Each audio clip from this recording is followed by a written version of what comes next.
Hello namaste, welcome back to my YouTube channel వేసీ paradise. I am Gajavalli Sai Sahithi. ఈరోజు special తమలపాకు రసం. తమలపాకుల్లో విటమిన్ సి పుష్కలంగా ఉండటం వల్ల మాన్సూన్ సీజన్లో వచ్చే జలుబు దగ్గుని నివారించడానికి ఎంతో బాగా ఉపయోగపడతాయి.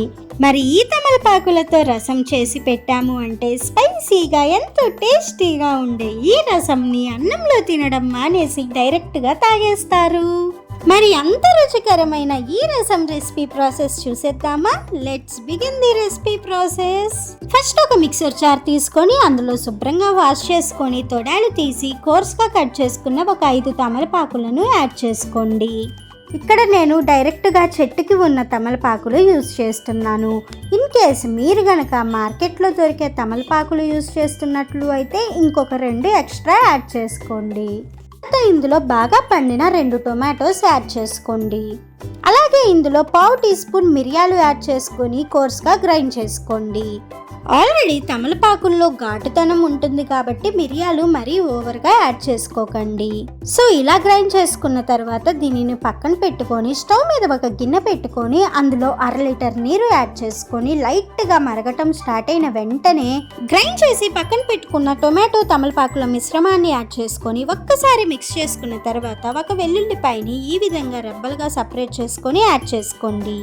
తర్వాత ఇందులో 1/2 టీ స్పూన్ పసుపు, 1 టేబుల్ స్పూన్ రసం పొడి యాడ్ చేసుకోండి. ఈ రసం మసాలా ఎలా ప్రిపేర్ చేసుకోవాలో నేను ఆల్రెడీ మీ ముందుకు తీసుకొచ్చాను. ఇంకా చూడకపోతే లింక్ డిస్క్రిప్షన్లో ఇస్తాను, వెళ్ళి చూసేయండి. ఇప్పుడు ఇందులో మీ టేస్ట్కి తగినంత కల్లుప్పు, ఒక చిన్న రెప్ప చింతపండు వేసుకొని ఒక్కసారి మిక్స్ చేసుకొని మూత పెట్టుకొని లో ఫ్లేమ్ మీద 10 నుంచి 15 నిమిషాల పాటు బాగా మరగనివ్వండి. మనం మూత తీసి చూసాము అంటే రసం చూడటానికి ఈ విధంగా ఉంటాయి. ఒక్కసారి మిక్స్ చేసుకొని ఒక వెల్లుల్లి రెబ్బను తీసుకొని నొక్కి చూడండి. వెల్లుల్లి పర్ఫెక్ట్గా కుక్ అయింది అంటే మనకి రసం రెడీ అయిపోయినట్లే. ఇన్ కేస్ ఇంకా కుక్ అవ్వకపోతే మరి కొంచెం సేపు మూత పెట్టి మరగనివ్వాలి. వన్స్ పర్ఫెక్ట్గా రెడీ అయిపోయింది అంటే స్టవ్ ఆఫ్ చేసి రసంని పక్కన పెట్టుకొని అదే స్టవ్ మీద ఒక కడాయి పెట్టుకొని 1 టీ స్పూన్ నూనె యాడ్ చేసుకొని బాగా హీట్ అవ్వనివ్వాలి. ఇప్పుడు ఇందులో 1/2 టీ స్పూన్ మినప్పప్పు, 1 టీ స్పూన్ జీలకర్ర, 1/2 టీ స్పూన్ ఆవాలు, ఒక ఎండుమిర్చి యాడ్ చేసుకొని తాలింపుని ఒక 90% వరకు ఫ్రై అవ్వనివ్వాలి. తర్వాత ఇందులో కొద్దిగా ఇంగువ, 2 రెమ్మలు కరివేపాకు యాడ్ చేసుకొని తాలింపు పూర్తిగా ఫ్రై అయిపోయిన తర్వాత స్టవ్ ఆఫ్ చేసుకొని రెడీగా ఉన్న రసంలో ఈ తాలింపుని వేసి ఒక్కసారి మిక్స్ చేసుకున్నాము అంటే మనకి కావాల్సిన తమలపాకు రసం రెడీ. రెసిపీ నచ్చింది కదా?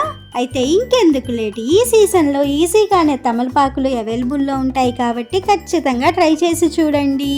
Stay tuned for more interesting recipes. Please do watch, like, share, comment and subscribe to my YouTube channel. Thank you for watching. Bye bye.